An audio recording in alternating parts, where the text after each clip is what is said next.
Hello everyone! Welcome again to my YouTube channel. So, ang tagal ko bago ulit nakapag-video. So, for today's video, wag na natin patagalin. I-share ko sa inyo yung journey ko. Wow! Journey. Hindi. Nagpa-medlight laser kasi ako. So, kung makikita nyo kasi, dati, diba? May mga vlog ako about sa anti-acne, facial, ganyan. So, nag-breakout na naman si ate girl. So, nagpa-medlight laser ako. Ipapakita ko sa inyo yung mga procedure, kung ano yung ginagawa. Grabe, tiis, ganda talaga siya. So, kung makikita nyo ngayon, medyo ayos-ayos naman yung mukha ko. Wala akong pinahid na kahit na ano ngayon. So, yan, huwag nyo nang pansinin. So, ito yung, may allergy na naman ako sa face. So, itong marks na to, bago lang to. Ito, bago lang yan. So, ito din, bago lang yan. So, nagpa-treatment ako. Wala na yan. So, imagine, diba? So, ipapakita ko sa inyo yung mga before na itsura ng face ko. Tapos, yung first session. So, naka-4 na session ako. So, ipapakita ko sa inyo kung ano yung naging resulta. Tapusin nyo yung video, okay? Hello, guys. So, ayan. Makikita nyo yung face ko. Yan. Ganyan siya katsaka. So, tomorrow, meron ako Medlight Laser treatment sa Skin Station. And sobrang excited na ako. Gusto kong kuminis. So, ayan yung mga goals ko. Na mag-clear na yan. Mga redness sa face ko. So, makikita nyo may active pimples pa rin ako. So, sana talaga maging effective siya sa akin. Naniniwala ako na nanarik ako. See you tomorrow!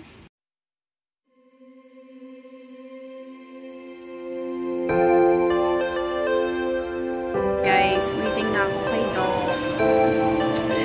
Say the word, say the word.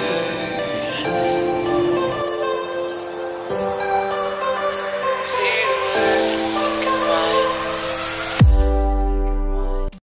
Ganda kong Doc, nakakainis.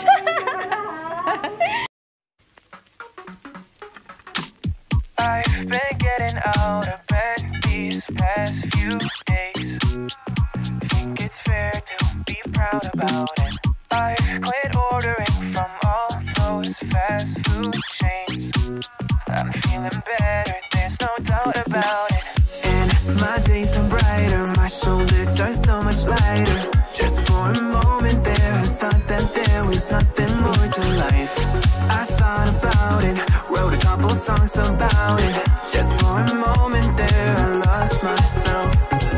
Mind if I be real for a minute? It's almost like everything I feel had a limit. It now gone past. Finding reasons to smile and to laugh, and whenever it's a bad day, music is my band-aid.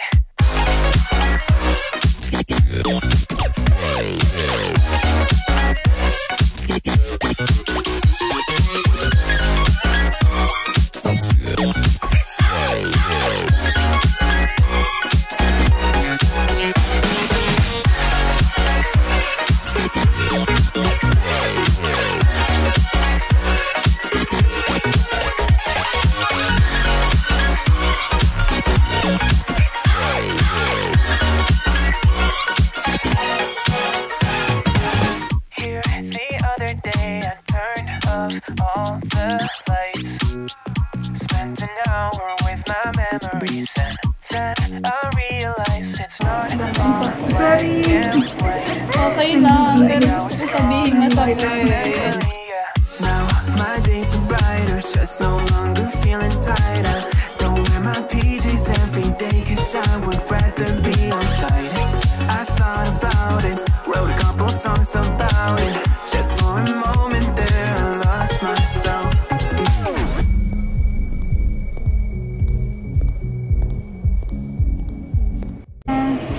Ito pala, after nito, yung mga ibang facial hair mo magwa-white sila.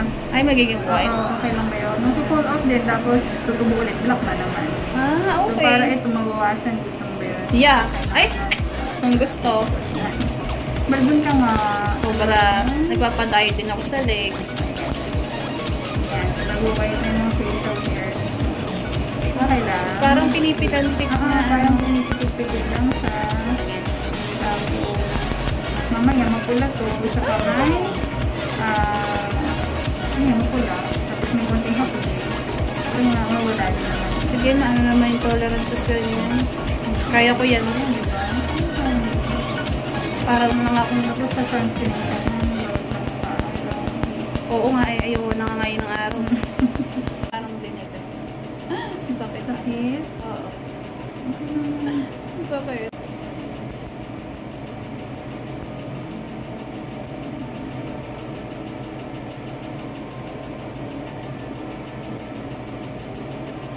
Is, yung una mo manonotice, mas bright yung face mo, mas malambot.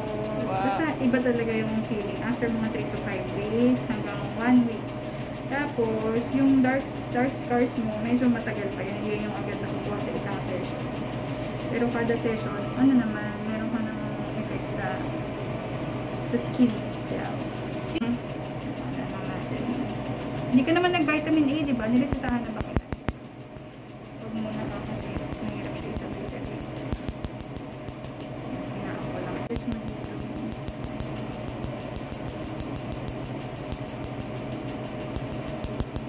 Kulay puti ha. Mamagalit ka sa akin, naging puti siya. Naging puti siya. Nagpupulo ko dito. Ako? Naiyak pa. Oo nga, ang pula ang mukha ko. Kulang pa nga, hindi pa yan super pula na. Namula ka lang kasi pulahin ka. Pero, naitataas pa yung setting na. Bigote ni Santa. Sa nose na tayo muna natin. Sa nose, sige. Natin kasi yung pamula. So, may reseta ako sa yung gawin. Sige. Saan yun, Dok? Sa botika? Hindi, dito mo. Dito ka nga. Bibili mo dito. Tapos, mga regimen for acne. Guys, tingnan yung itsura ko ngayon. Sobrang red. Ayan, per session ko ng Medlight Laser. So, ayan guys. Kita nyo, pulang-pula yung mukha ko. Ipapalit lang muna ako. Third day, guys, na after ko mag-Medlight. So, ayan. Nawala na yung mga pasa ko. Pasain lang talaga ako.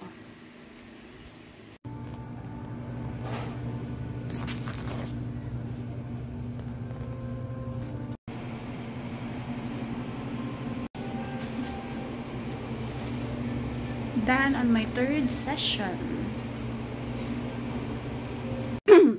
So guys, nakalimutan kong sabihin na today is September 17. Ginagawa ko ngayon yung vlog ko na to para lang di-inform kayo. So mga nakaraan, matagal na yung treatment ko. Hindi ko siya agad ni-record kasi na-stress si ate girl. Tapos ayun, nag-breakout na naman ako. So nagpapa-anti-acne lang ako ng mga time na yun. Pero makikita nyo, mas clear siya. So yung yung napanood nyo na videos ko, so makikita nyo as in nag-breakout ako dito sa part ng chin, tsaka dito. Huwag nyo nang pansinin yung nunal ko. So ayan, so makikita nyo rin dito, may mga dito sa part na to, diba, sa video, meron ako ditong mga pimples, pero makikita mo wala na siyang bakat. So ito okay naman siya, kaso siguro I need more sessions pa ng Medlight kasi 6 yung in-avail ko. So 21,000 yun guys. So pikit mata ko binayaran yun 6 months. So pwede ka naman mag-installment sa kanila. Basta ma-reach mo yung ano ba tawag doon? Minimum amount or no, ma-reach mo yung amount for that month. Kung sa alam ko kasi para maging 6 months kailangan maka 15,000 ka sa kanila para or 12 para pwede mo siyang bayaran in 6 months. Sa tingin ko lang sa tingin ko lang yun. Okay? So, ayun. So, para sa akin hindi enough yung gumagamit ka lang ng mga skincare para matreat mo talaga yung acne mo. Lalo na sa case ko na as in talaga kada araw, dumadami sila nanganganak. Ganun. So, yung sa akin, nag-bother na naman ako. So, yun, nag-isip ako, nagtanong ako sa dermatologist ko kung ano yung pwedeng gawin sa face ko. Kasi concern ko talaga is yung acne marks, hyperpigmentation. Kasi yung sa akin, nasa loob siya, redness. Red talaga siya. May pula siya. Pero pag hinipo mo naman, hindi naman siya nakaumbok. Ganun ang matawag doon. May bump. Wala naman siyang ganun. So, yung sinabi niya, Medlight. Kasi yung laser na yun, pwede rin siya sa mga melasma, ganyan, sa mga fine lines, nakaka-help din siya. Tatanungin niyo ako. Yeah, gusto ko siya, yung Medlight laser. Lalo na kung ikaw, konti lang naman yung nakalagay na, or konti lang naman yung mga pimples mo, katulad ko. So, nung time din na yun, pwede rin naman na mag-treatment ako ng may pimples kasi parang may time na nag-treatment ako ng may pimples, so in-inject na lang din siya ng acne injection, basta ano kung tabto nyo ng isa, no. I hope you like this video and nakatulong to sa inyo, sa mga taong naghahanap or mag-iisip kung paano nila matitreat yung acne nila, yung acne marks, diba, hyperpigmentation, eclabush, ganyan.